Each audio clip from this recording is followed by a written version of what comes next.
vernis. Oh, voilà, nous y sommes. Regarde un peu, Juliette. Tu vois la scène ? Là, en bas, juste derrière les peupliers. Oui, j'ai vu.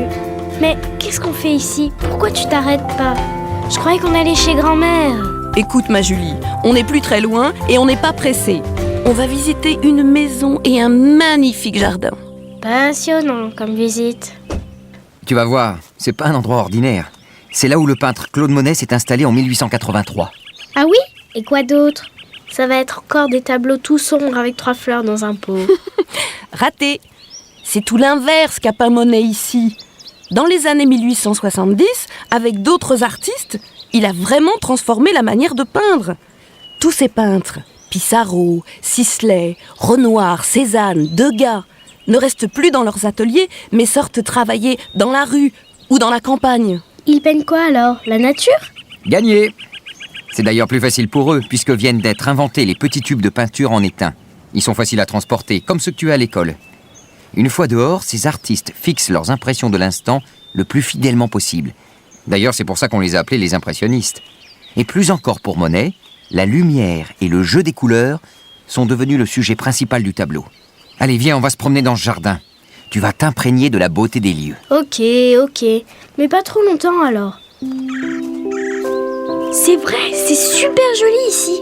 Waouh, les fleurs, qu'elles sont belles. Trop cool. Il y a même un étang là-bas. Je peux y aller, maman ? D'accord, ma puce. Mais ne t'éloigne pas trop. T'inquiète pas. Tiens, un parasol. Il est gonflé celui-là de s'installer comme ça. Là, au bord de la pièce d'eau où flottent des nénuphars et des plantes aquatiques de toutes sortes, quelqu'un est assis. C'est un très vieil homme. Une grande barbe blanche et broussailleuse court sur ses joues avant de retomber en pagaille sur sa poitrine. Sur sa tête penche un drôle de chapeau de feutre marron, tout bossu. Devant lui, une toile sur un chevalet. Avec une habileté surprenante, il y dépose à l'aide de son pinceau une multitude de taches de couleurs franches. Bonjour, monsieur. Bonjour. Vous êtes en train de dessiner, de peindre quoi ? Eh bien, regarde. Oui, regarde bien. Je peins ces reflets à la surface de l'eau. Comment vous faites ? C'est dur à peindre des reflets, non ? Ça doit être bien plus facile de dessiner ce pont là-bas, plutôt que la lumière sur l'eau. Eh bien, ma petite, moi, j'ai justement voulu représenter ce que l'on ressent. Une ambiance colorée, plutôt qu'un sujet fixe comme le pont dont tu parles. Ce ne sont pas les formes exactes des objets qui m'intéressent, mais bien plus la lumière qui les entoure. Oui, mais la lumière, elle change tout le temps. Excellente remarque.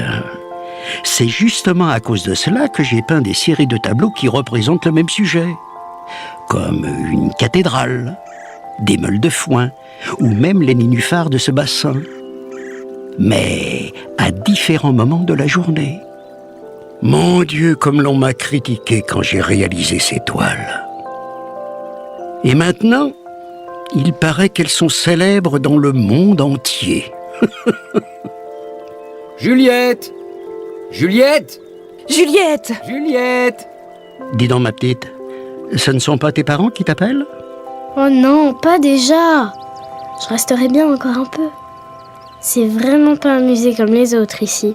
Allons, ne les fais pas attendre.